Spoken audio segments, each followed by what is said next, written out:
Malapit na yun sa first, ah. Magandang araw po! Panibagong araw, panibagong video na naman. Kaya tara, samahan nyo ko!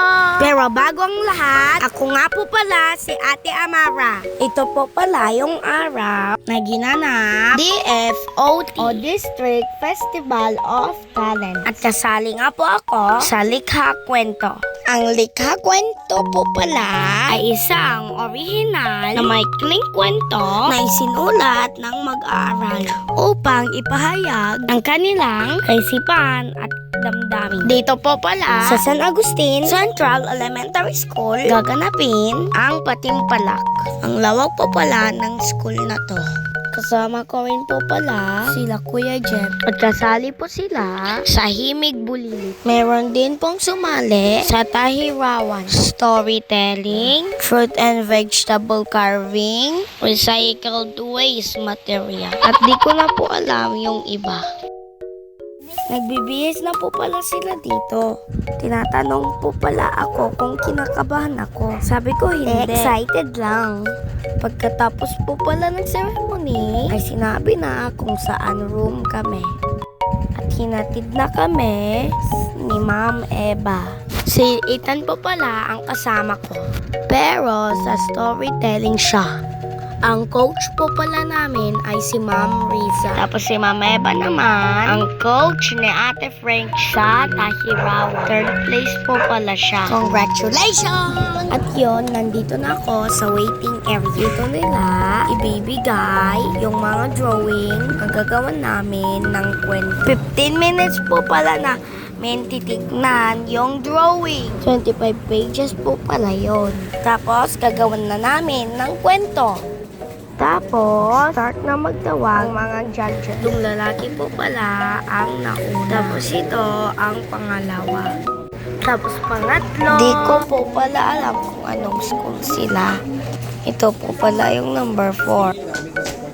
Tapos number 5. And number 6.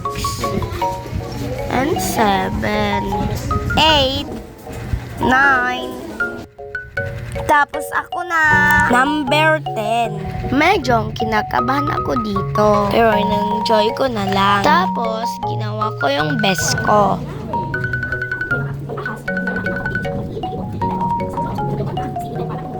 Tinawilan ko dito.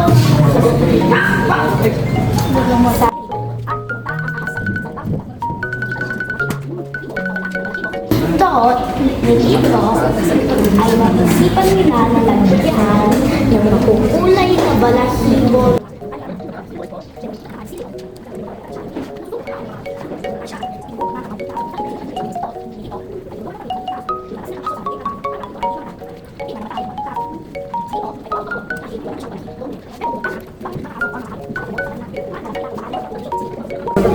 Ang gintong aral sa kwento ay naging matulungin tulad ni Lito. Salamat po sa pakikinig ng ating kwento.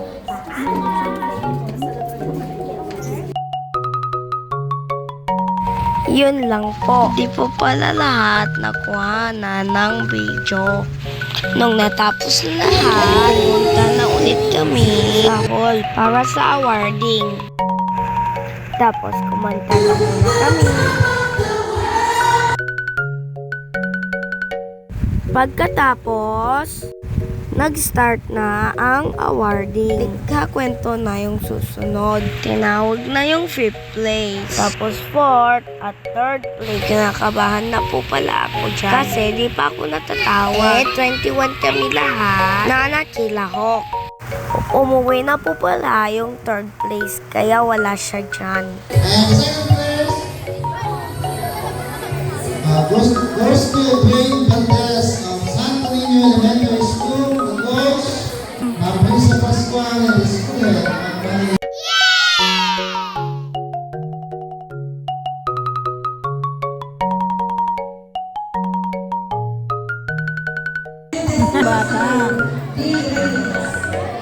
Alam mo, nakakuha ko ng second. Malapit na yun sa first, ah. Yon lang po. Thanks for watching. Like, follow, and share. Comment rin